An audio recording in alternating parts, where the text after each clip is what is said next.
ఇదైతే Feroz. Welcome to my channel Feroz 073. ఇప్పుడైతే నేనైతే నరసాపురంలో ఉన్న గోదావరి నది దగ్గర అయితే వచ్చాను. ఇక్కడైతే మనం అయితే బోట్లో ట్రావెల్ చేయబోతున్నాం. ఇప్పుడైతే లోపలికి వెళ్ళబోతున్నాం. మనం చూపిస్తాను. ఇప్పుడైతే మనం అయితే వెళ్ళబోతున్నాం.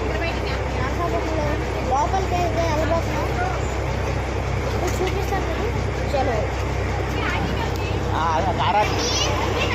ఇప్పుడైతే మన బోట్ అయితే స్టార్ట్ అయింది. పదండి వెళ్దాం.